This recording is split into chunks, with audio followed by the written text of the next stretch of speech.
देखिए, ये जो बात है ये हिंदुस्तान के ग्रोथ की करीबी है। पता ये नहीं है कि गरीबी का आंकड़ा है या आंकड़ों की गरीबी है, क्योंकि इस वक्त एक रिपोर्ट पे चर्चा हो रही है। रिपोर्ट दी है वर्ल्ड बैंक ने। कहा है कि भारत ने कोविड के बाद गरीबी में सबसे ज़्यादा कंट्रीब्यूट किया है पूरी दुनिया में। पूरी दुनिया में वर्ल्ड बैंक की रिपोर्ट ये कहती है कि 7 करोड़ लोग गरीबी रेखा के नीचे चले गए, सीवियर पॉवर्टी में चले गए, और उसमें से सबसे ज़्यादा लोग 5.6 करोड़ इंडिया से थे। इस पे इकोनॉमिस्ट ये भी कह रहे हैं कि अगर पॉपुलेशन के क्राइटेरिया पे चेक कर रहे हो तो चाइना की आबादी हमसे ज़्यादा है, लेकिन वहाँ पर भी इतने ज़्यादा लोग गरीब नहीं हुए। इसके साथ ही वर्ल्ड बैंक की एक और टिप्पणी है जिस पे लोगों का ध्यान जा रहा है। वर्ल्ड बैंक ने कहा है कि 2011 के बाद से गरीबी को नापने का कोई भी पैमाना इंडिया में नहीं मिला। तो आखिरकार ये कहानी क्या है? और अगर गरीबी को नापने का कोई पैमाना नहीं मिला वर्ल्ड बैंक को, तो ये डेटा वर्ल्ड बैंक कहाँ से लेकर आया? तो ये डेटा वर्ल्ड बैंक CME, जो हर महीने बेरोजगारी का डेटा हमें देते हैं, CME का एक हाउस होल्ड पिरामिड सर्वे हुआ था, वहाँ से लिया गया है। एक इंडिपेंडेंट एजेंसी का आंकड़ा वर्ल्ड बैंक जैसी संस्थाएं क्यों ले रही हैं और क्यों कोई सरकारी आंकड़ा नहीं है? इसके लिए गरीबी का जो इंडिया में आकलन होता है उसकी कहानी पे थोड़ा जाना पड़ेगा। एक तेंदुलकर कमेटी थी, उसके बाद एक रंगराजन कमेटी आई।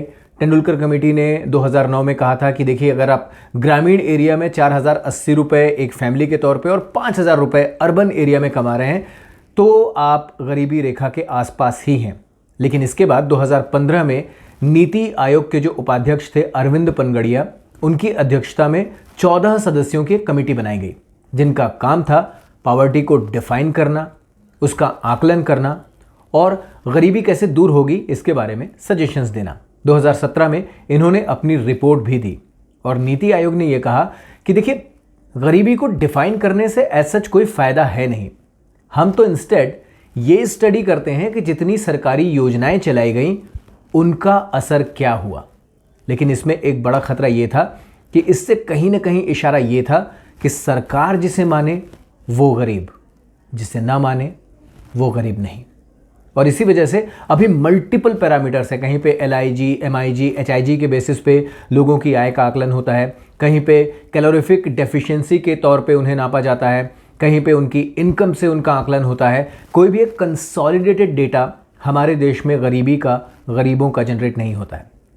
और ये आयरनी है, आप 1 सेकंड में पता कर सकते हैं कि दुनिया का सबसे रईस आदमी कौन है, लेकिन शायद जन्मों तक मेहनत करने के बाद भी गरीब कौन है, गरीबों का स्टेटस क्या है और उनके वेलफेयर के लिए कितना काम हो रहा है, ये पता करना बड़ा मुश्किल होगा। तो ये पूरी बात जानने के बाद आप क्या कहेंगे?